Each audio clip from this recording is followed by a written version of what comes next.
All right. All right, so welcome everybody. We're here with Heather Hart, who is joining us through the Fine Art Department as a visiting artist virtually today. Heather is a Brooklyn-based artist and a lecturer at Mason Gross School of Art and Design. She works in a variety of media. Her work is idea-driven, exploring the power and thresholds, questioning narratives, and creating alternatives to them through viewer activation.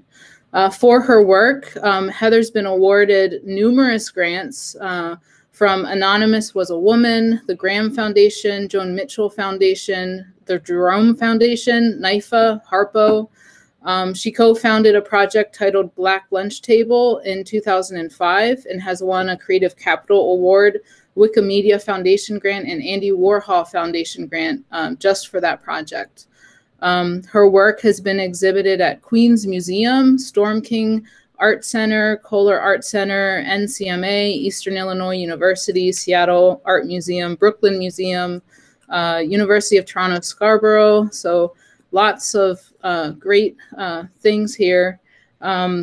I'm so thrilled that we're able to connect virtually. Heather, welcome to our community. We're happy to have you here. I'm going to hand it off to you and get started.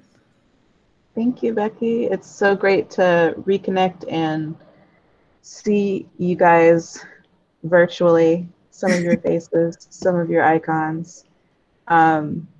It's such a crazy time, I think, for everybody, but also especially for artists who do social practicey things, sculptures that depend on publics.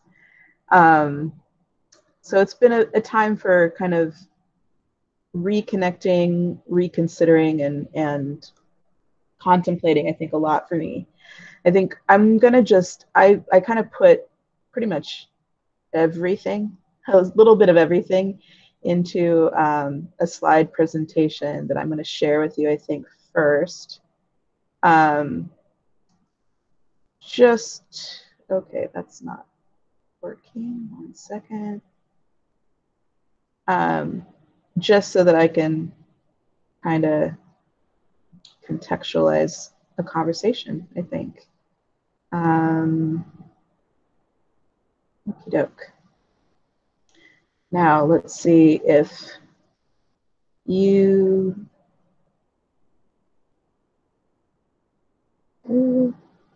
see if I can. Okay, it's not letting me navigate. So I am going to just go ahead and share with you this way. Apologies for the navigation bars. But you can see this window, yes? Yeah. Great. Okay. I'll try to give you the biggest possible side. Okay. So I consider my practice pretty, but I'm so attached to material that I tend to shift back and forth. A few years ago, one of my research projects sent me on a path searching for my great-grandfather's mother's records in archives and community libraries. And I went south, and I mean, I understood that it was difficult to find an 1870 record originally because of slavery and the erasure of names and identities from more written records. But I was able to find everyone else from that generation. And so I ended up in a very small town in North Carolina and in a library, and finding her name took me through her husband's name, marriage records, and then backwards I found her name. And the reason I found out that I couldn't find her in the more simple census records in Ancestry and such was because someone had misspelled her name from Minnie to Winnie. So when I looked for her, it wasn't her. Her entire existence has been erased. And kind of assessing that with other people, there are often transcription errors where the contemporary librarian may have misread the handwriting from that 1870 record. It could have also been a census taker who misheard or misspelled the name. And it really, there's a lot of power in that kind of person that's between the documented and the document. So I started thinking about that a lot, and the space in between led me to basically what I'm doing today. And it's a branch. I have a two-dimensional practice, studio practice, and my my public sculpture. So I'm going to just kind of run through my my recent two-dimensional works before we dive into the 3D stuff. But I'm basically thinking about the idea of, you know, the space between the objects. So I'm thinking about power and things that you can unpack. I've played around a lot with the lyric tear the roof off or raise the roof, or, you know, the roof's on fire, because I was thinking about architecture in this way. So a lot of the drawings have this kind of intuitive energy that happens between a figure of some sort and an architecture. And then many of these pieces are participatory, so I'll avail a box of gold, and the visitor can come and press gold to the drawing in exchange for the wish. And over time, that gold builds up to kind of obscure some of the plane that I have painted. So, you know, I was thinking about this idea of forefatherness and things that are handed down in oral history, and the power and the difference between things that you are bequeathed verbally, you know, the oral history, oral traditions, especially in indigenous cultures, and things that we hold as fact in written record, and how for me they slip back and forth. And so continuing that search for my dad's family line, I found my great-grandfather's records in Williamstown, Massachusetts. And in an archive there, I found an interview that a student at Williams College had written about my great-grandfather based on an interview. And in that interview, my great-grandfather claimed to be descended from the Bato tribe. And what's interesting in this slide that I found is, like, you know, the editor had scratched out Zulu and written in Bato, which, you know, is like very geographically very, very different. And thinking about, you know, spaces of agency, thinking about that power of that person, that translator, the in-between person, was really interesting to me. So when I tell you a story, when my father tells me a story and I tell it to someone else, inevitably there's a shift that happens, right? And, you know, I think it's fact-based and it's a very accurate retelling of a story, but inevitably there's an interpretation that happens, and I'm really interested in that between space.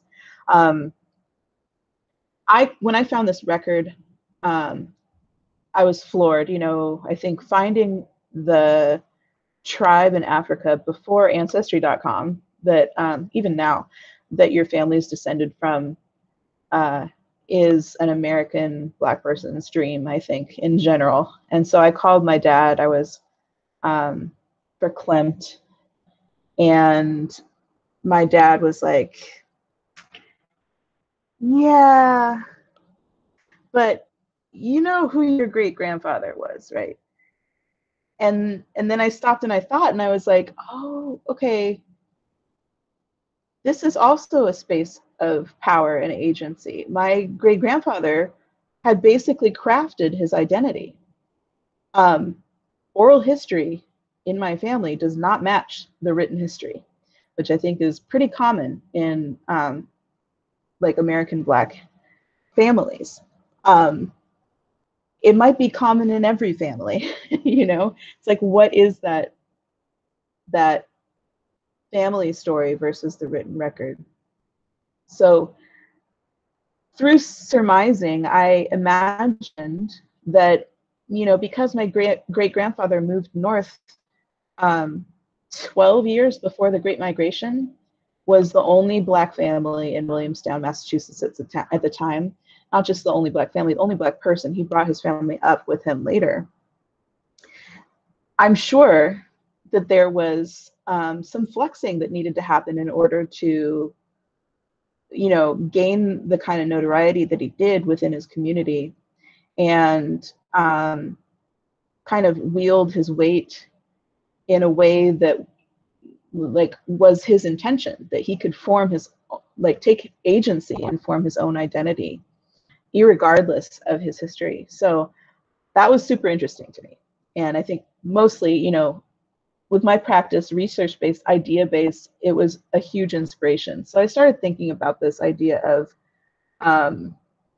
power and exchange, and this, you know, I guess faith that people can give each other, that visitors could give to me, really, I guess. The visitors give work, you know, visitors give artwork, the generosity of the visitor. So I made these, for example, places where, you know, again, the visitor presses the gold against the drawing in exchange for their wish.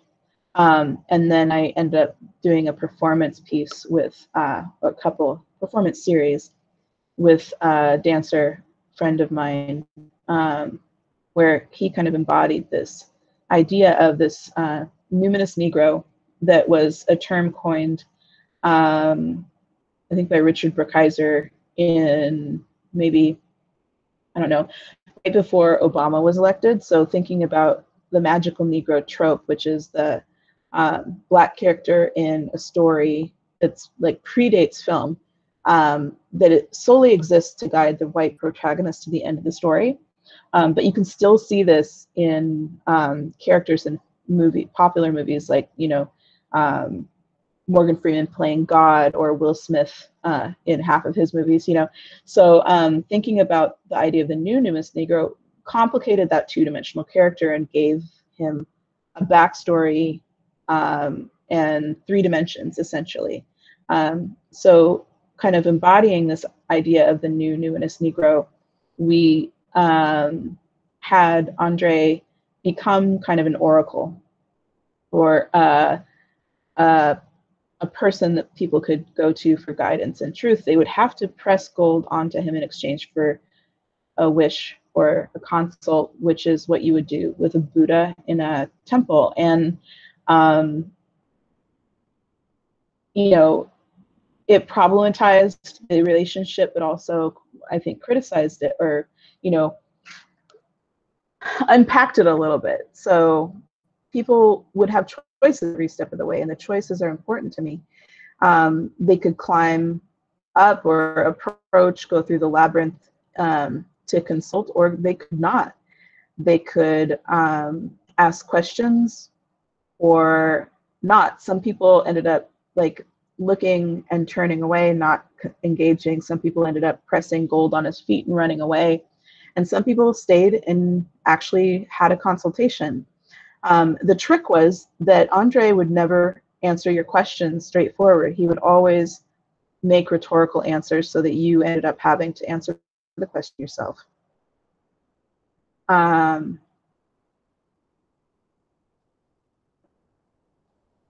let's see. I'm going to skip forward a little bit. Thinking about these things that are past, much like oracles, right? These ideas of oral traditions that are passed through generations. In 2013, there was finally a study about how DNA is impacted through trauma, or how trauma can impact DNA. And, you know, that was something that was super interesting to me, because I think even though the study was kind of framing the Holocaust, it's now accepted and, of course, spiked my interest because of our history of slavery. And so I was thinking already about architectural elements that I was either attached to or resistant to because of no reason that I could think of. I, at that point, had never been to the South, but I was really kind of maybe afraid of that plantation architecture, for example. And my dad was a carpenter. I learned to build from him, and part of what we built together was a porch to our house. And then I started thinking about this idea of the porch. And I built one inside of gallery that was wall to wall. So in order to enter the gallery at all, you had to choose to go on top of the porch or underneath it. And I thought about this space as really a threshold. Again, this space is in between people, and that can shift, the power can shift in that space. So it's normally it's between a private and a public space, right in front of the house. And it's a space where there's lessons taught, there's parties thrown, there's people playing games, hanging out, talking over the thresholds together. And it was also a space that was inspired by a Charles Chestnut novel where I believe an enslaved person would talk to his master, get closer and closer throughout the story, which was a whole like subplot, would get closer and closer to the house upon invitation, because his stories were so enthralling. And by the end of this short story by Chestnut, this person named Uncle Julius, right, a subversion of Uncle Tom or Uncle Remus. Uncle Julius was invited inside the house to eat the master's meal. And so this porch that Uncle Julius had to pass over ended up being this shifting of power. So yeah, people could go on top or underneath the porch. Underneath was a labyrinth of space that you could end up on an iPad and listen to oral histories from the neighborhood, or record your own that got then put back into the collection. There were public programming. I see it, public programming is really part of the media, my work, really finishing the piece, not only the viewer participation, but activating the space through collaboration. So, you know, film nights or poetry readings, dance and music performances, yoga, meditation. This was another iteration actually in Philly at the ICA. And in Philly, I was able to collaborate with a 4th grade class who were already learning about open-ended questions. So they went around to the neighborhood and interviewed folks, and then their interviews ended up being the initial collection of oral histories under the porch. But again, life drawing, writing workshops, meditation. I've used this idea of the porch outside as well, but the outside, I had to think of a constraint to create a situation where the viewer would not just be like a passive observer, that they were kind of, I always lack a word here, because I don't want to say manipulated, that's not accurate. Choreographed, invited, coerced, directed. You can fill in the blank, but basically where the viewer was signaled to become part of the work as it happens inside. So the way that I did that was through these railings. So when you are inside of the sculpture, vision from outside was obscured. And in order to understand what was going on fully, you'd have to be inside. There was, again, public programming, and it, of course, innately provides a certain amount of shelter and communing space. The 5 sides is based on a social theory that I had been researching,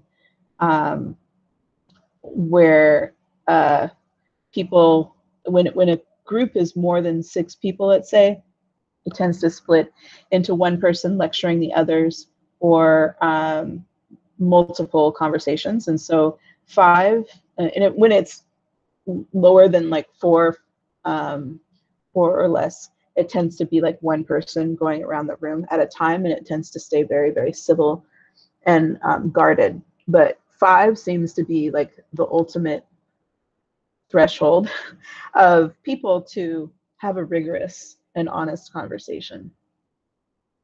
Let me see. I'm gonna skip over some more drawing here.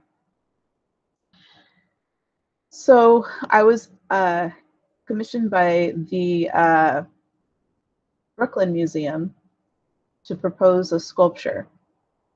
And I wanted to respond to some of the research that I had done about their permanent collection. And if you've been there, you know that they have on, I think on the 4th floor, they have kind of a period rooms, I think they call them. And then they also have what they call the Skank House, which is one of the first Dutch settled houses that had literally been moved from Brooklyn or Long Island into the museum in lieu of demolition. So basically you can go into this house, but the rooftop ends in the ceiling of that room and doesn't peak. And so I continued this idea based on houses that my family had built and grown up under, and proposed a rooftop in an atrium at the Brooklyn Museum. And so this is what it ended up looking like. And it was the second rooftop that I had made, but really sparked a series. So there were participatory, people could climb on top of it and go underneath. And it was, to me, an ultimate threshold space where inside was intimate and private, and outside was public and powerful. And it's a space that has a lot of, I guess, potential for an other kind of space. It feels both kind of safe and dangerous because of the risk when you're climbing. And inside this particular space, I changed inside every place the roof series goes to be site specific and respond to, you know, the intersection of what I'm interested in and the space that I am researching and appearing on. The outside of the roof stays relatively the same because it's kind of a metaphor of me and my narrative. And it either will belong or won't belong in the vernacular, because that's what happens with me as a commissioned sculptor. The work that I do is from an outsider, right? Almost 99% of the time. So I have to figure out, you know, how to kind of be self-aware, I think, with that. So this roof had a mural inside of it around a hearth. Inside the hearth was like a replica, enlarged replica of an Egyptian mirror that was in the Brooklyn Museum's collection. And so visitors were invited to press gold to the hearth in exchange for their wish, but instead of, you know, praying to this oracle or something, through the mirror, they realized that they're asking themselves for this kind of guidance. So again, this flipping the script. And then, you know, through time, I love how that gold just obscures the mural and becomes like a document of all the wishes from that run of the show. I'm gonna go a little faster. So this is in Seattle, an outdoor roof. I grew up in Seattle, so it was a place for me to think about what intersections I found in my own hometown. This is a wall made of squawkson-style drums, so people could pound out their wishes in exchange for the sound. This is just some run through of how I made them. Gun public programming, activating the rooftop. They have a big Buto dance festival in Seattle, so that was actually a site for that. And I collaborated with Donald Byrd and Quentin Morris to make a composition about forefatherness. I was able to bring it to Canada and work with alternative spaces that are much smaller, so making it look like it kind of squished in to the space, but also having these kind of site-specific installation peepholes that if you found a way to look through the peephole, you could see my literary references of Dark Space by Mario Gooden. And I was able to make one at Storm King a couple of years ago. Such an idyllic space. And again, this was site-specific inside. I had spent the last year convening roundtable conversations amongst stakeholders in the Storm King community and local community. So I had a table for Black community stakeholders, and then also one with the founding family of Storm King. It's really interesting talking about, you know, what roofs meant and stuff like that. I'm not certain if this is going to play. I'm going to assume that it's not going to. So essentially, I think it's still on the Storm King website, but the prompts are listed, and then the conversation is offered to visitors to play and amplified. The roof actually acts as a big speaker box. And then public programming on the roof, artist lectures. Instead of, you know, having chairs, I had them sit on the roof.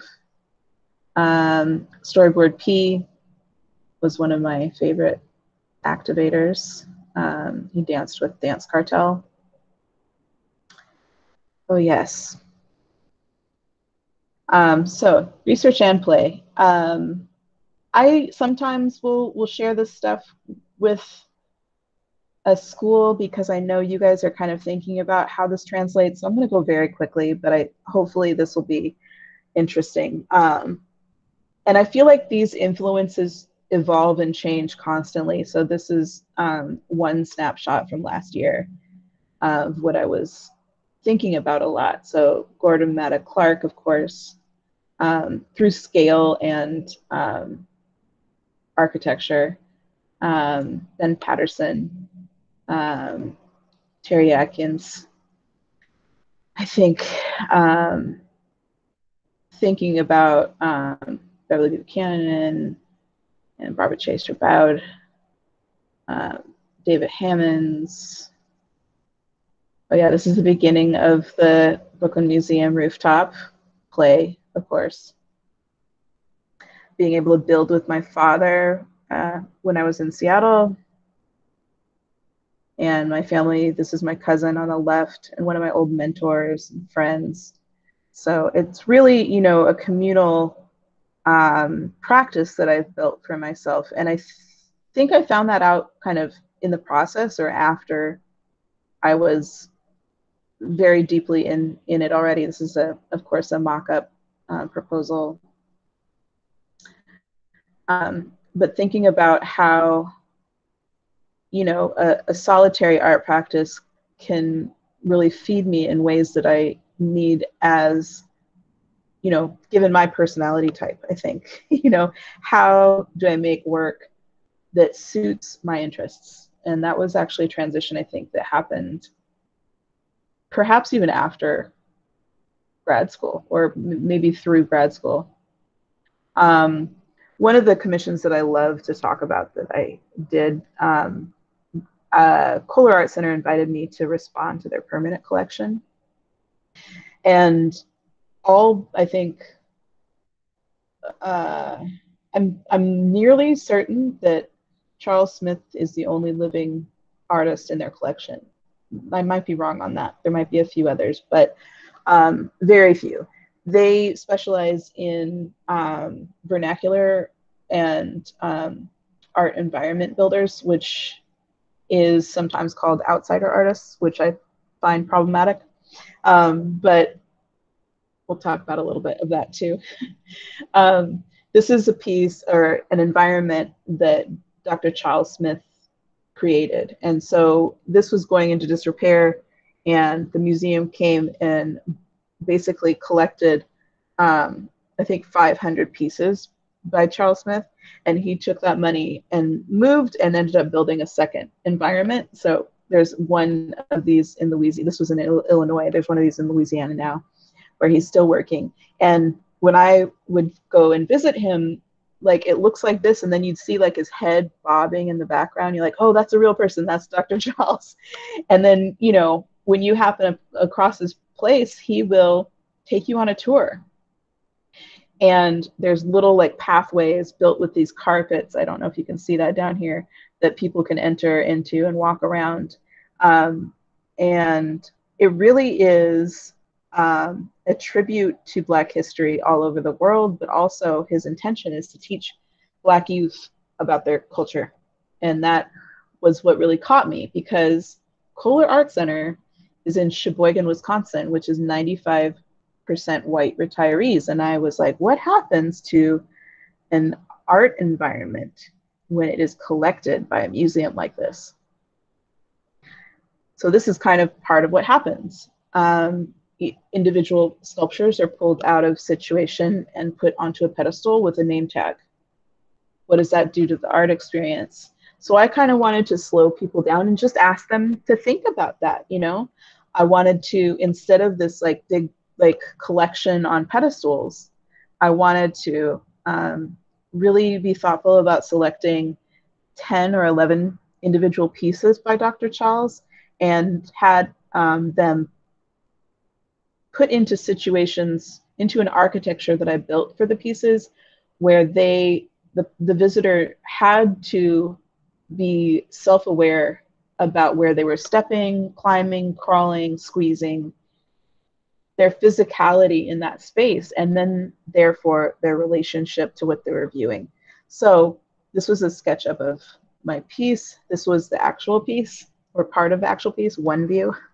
So there was ramps, there were places to climb. You can climb under the stair or crawl under the stairs, and each situation gave you access to a different piece. So this was an 8-foot pedestal, right? One of the things that I did was always hang his work higher than normal. When something's hung high, it demands some sort of reverence or respect, because you have to look up on it, right? There's a power dynamic that shifts. Except for one where I put at crawling space. So you would crawl down this hallway that was probably 10 feet or so, and you'd end up face to face with this like cobra sculpture of Dr. Charles's. And then you also realize that you're in this space where you can hear other visitors, but they don't know you're there. This whole dynamic, right? You sometimes enter a space and turn around and realize that the artwork you were supposed to see is above the exit. And then I started thinking about this like in outsider artist term. That's so absurd to me. I installed the gold behind Dr. Charles's untitled sculpture here. But I'm sure you guys see what I see and can compare it to Rand's Thinker. I mean, how outsider is that really? And then further, if you climb on top of that platform, I gave you to see the behind the sculpture, you would peek and see this like lashing on the sculpture's back. I'm not sure if that actually affected your view or not, but so you see these lashings, and that for me triggered this recognition of Gordon, the escaped slave, that was used as an abolitionist postcard. So those things signal to me that this person is not an outsider artist by any means. Self-taught maybe, but perhaps not outsider. So this is just more views, different places that you can go and see his works. Squeezing through a 10-inch room. This was inspired by Nauman piece. Another way I get research, I guess I'll show you this quickly. I was doing a rooftop in St. Catharines, and St. Catharines is on the border, pretty much like on the other side of the border from, what is it, Buffalo, I think? So Buffalo's the northernmost US city, and then St. Catharines is on the other side.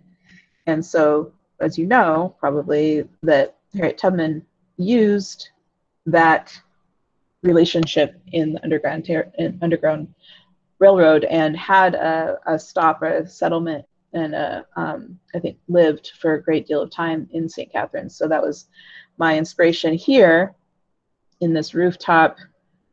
This was before I painted the mural, but it's the Big Dipper with the North Star, right?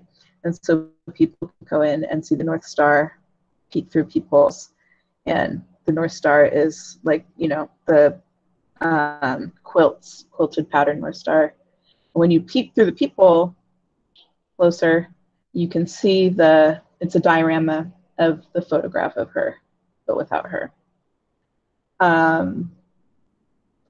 Let's see, jumping forward, I did another outdoor one not long ago with a more finished interior and more site-specific for North Carolina, given the extreme kind of weather that they've been having.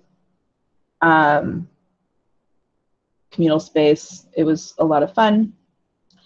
In Grand Rapids, I did a duet, so twins, basically. There was one in a neighborhood, predominantly black neighborhood, historically black neighborhood in a park, and then there was one downtown that was exactly the same. So there'd be programs on both at the same time. You could see, you know that when you're in one, you were missing something that was happening in the other, etc. And so I just wanted to really quickly tell you about the project that Becky mentioned, Black Lunch Table. So this started as an artist project at Skowhegan with my friend Jina in 2005. And we had basically segregated a lunchroom in a otherwise really idyllic space. And it was subversive. I mean, Jina and I were tricksters then, and maybe now. And we wanted to kind of explore why this kind of self-segregation wasn't naturally happening in this space, where it happened in every school and institution and job that we had both ever had. And so we sent invitations, and the problematic was that it was based on perception, right? So if I wasn't authoring that invitation, I might not be invited based on my appearance. So some people who did identify as African Americans were not invited, and some people who didn't identify as Black were invited, that kind of thing. And so that was interesting to us at the time, but it had basically snowballed. So the conversation that happened was really unique. It was like, we started talking about, like, do you show during February, for example? And do you have a civic duty in your artwork? Stuff like that. So we decided this was important and ended up growing it, and did meetups online during grad school, and we did salons, and now it has since become a nonprofit. And now we replicate, or we do these iterations of artist roundtables, but we've also added integrated tables called the People's Table. So that's more socio-political, site-specific, and open to everyone, but we still maintain an affinity space called the Artist Roundtable. We do record these, metadata tag them, and transcribe them so they'll go into a searchable, or they are going into a searchable online database. And then we do Wikipedia Edit-a-Thons, but these are some of the prompt cards we give the tables, of course. I've hosted Black Lunch tables in my sculptures. And this is from our website, so it basically visualizes the data that we get from the transcription. And you can click on something and it'll take you to the place in a choice of where that term was mentioned, and then you can listen to the archive from there. This is why we edit Wikipedia, and I will talk more about this during the second part of my visit. But it's a crowdsourced encyclopedia, and it, as far as we see, is kind of replicating the problematics that it's trying to fight. So in order to kind of combat that and make our Google searches more equitable, we've started these Wikipedia Edit-a-Thons and initiatives to ask people to kind of focus on marginalized spaces in Wiki. So for example, we have built a list of over 1,000 artists who either need help on their wiki page or don't have a wiki page. The red means they don't have one. And we convene folks, teach them, and then we can actually like make some practical change to the art historical record. So I have blah, blah, blah, blah, blah, blah, and I would love to answer any questions before switching gears to, yeah, the Edit-a-Thon. Or Becky, whatever. Yeah. All right, anyone have any questions out there?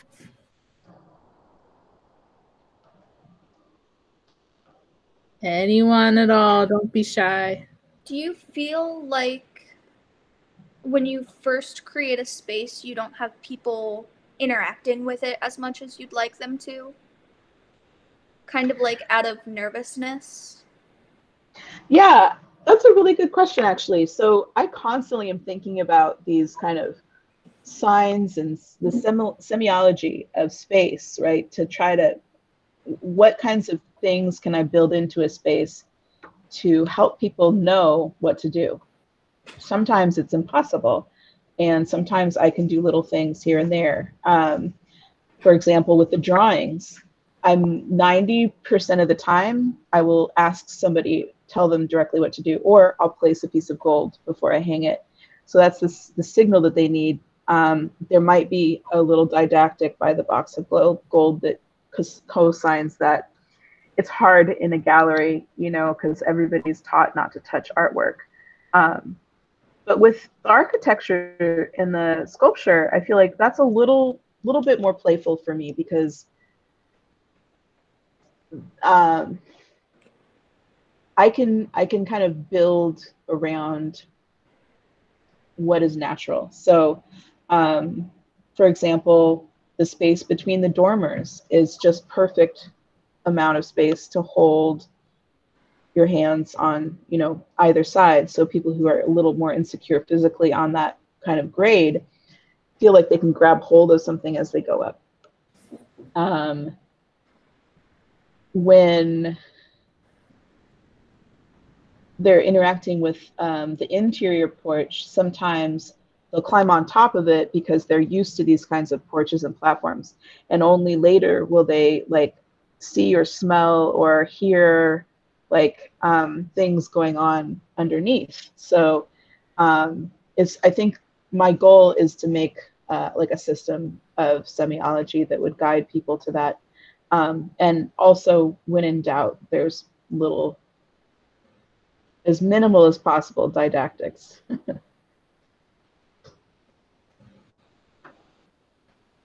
Any other questions out there? I have a question. So how's your practice changed in the last couple months? Have you kind of resorted to more research-based? You know, what are you thinking about in your art practice dealing with our current circumstances? Yeah, I mean, when we first shut down in March, I kind of had a panic attack, or it was a mix. Like one day I'd be like, it's vacation. And then the next day I'd be like, holy shit, what am I doing with my life? And maybe that still happens. I don't know. But I think I had in April, an exhibition was or postponed. My first gallery exhibition, solo gallery exhibition from a commercial gallery, was postponed. And it was actually nice because I now have an extra year to work on that stuff, but it's like, that's a field that I just haven't worked in. So it gave me a moment to pause and think. So I was thinking about how the work that I was making for that show could, keep relevant to my participatory practice, and how my participatory practice can bend and transform what my boundaries are in lieu of this kind of distance culture that we now have. There was definitely some last minute choices that I had to make with shows that did proceed, and that was hard. I mean, I think my least favorite thing is making decisions last minute. So I think I still will be sitting and thinking about how my practice in general is impacted by this. But in general, I have a history of being immunocompromised, so I feel like I have always navigated space with this caution. So I don't know that it will really change in the long run. I have to follow the rules, so that's definitely going to impact me, or it has impacted me. And I don't expect anybody to, do anything dangerous per se. But for example, I have a piece up at the Queen's Museum right now that was delayed but opened. And, I had made a piece years ago that was a kissing booth, and it was just a mirror where people would put lipstick on, you could sanitize it with alcohol, and then kiss the mirror. And obviously something like that would definitely not fly right now. But at this Queen's Museum piece, it was pretty kind of similar in a way, because the interaction beneath the roof is based on fingerprinting. So the visitors asked to fingerprint, and everybody's using the same ink pad. So we just had to make some solutions, or try to make some solutions. So now there's, hand sanitizer, and maybe it reduces the amount of people who are willing to make that kind of exchange. Lunch table, or the porch project, outdoor porch project. I have one of those that is in kind of a suspended state right now, because we're trying to figure this out. Because that 5-seated table is closer than 6 feet. So how will we program it? How do we make due diligent safe space within it, around it? I mean, one of the things that I always talk about with institutions is my pieces are sculptures. They might look like architecture, but it's very important not to apply for building codes with words like home, or like, I don't know, park bench or something, because those trigger a whole line of protocol and liability waivers that are different than a sculpture. And so with the Porch project, I'm having to deal with whether I want to treat it like a sculpture and put it up as I originally designed, or if I want to kind of add to it or subtract from it in lieu of the state of the world. So far, we've decided to just add access to each of the platforms individually, instead of one entrance that also acts as an exit. So people don't have to pass each other going up and down. There will be a bridge on the top deck or middle deck and, you know, stairs on the bottom. And then there might be a ladder, a ramp, and another deck of stairs. So people can just enter one picnic bench platform with their family if they wish. But that's the biggest concession so far. Yeah. I mean, I think the answer is I don't know. I think we're always contemplating and making sense of the boundaries. I think it's important to take that pause instead of just rushing into stuff, because, you know, there's definitely been invitations and things that are very tempting, but I want to do stuff that's good for my practice in the long run and sustainable, instead of just like panic working, you know, like, oh, you're a Black artist and you're doing social stuff and we need things like that right now. And I'm like, pump the brakes. Let's think for a second. What do we really want to do? What's my, you know, stuff like that. So, yeah. Yeah. What's really, I think it's interesting just to hear your thought process about the situation and some of the things that you're working through as an artist. So, yeah, thank you. Are there any other questions out there from anybody? Do you feel as a Black artist the responsibility to make some kind of social or political comments with your art, with everything going on? That's one of the questions in our roundtable deck. No, I personally don't, because I think implicitly I am part of my work, you know, being like I can't get away from my own and thought process.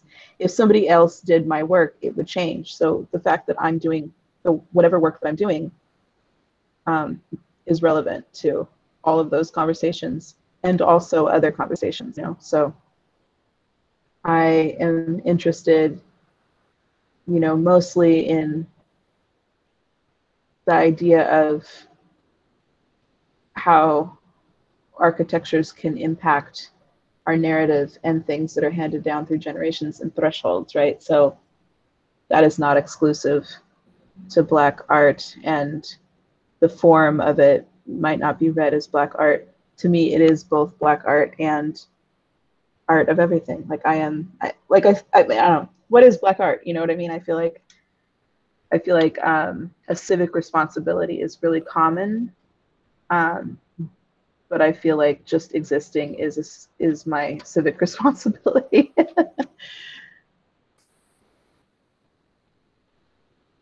Any other questions out there?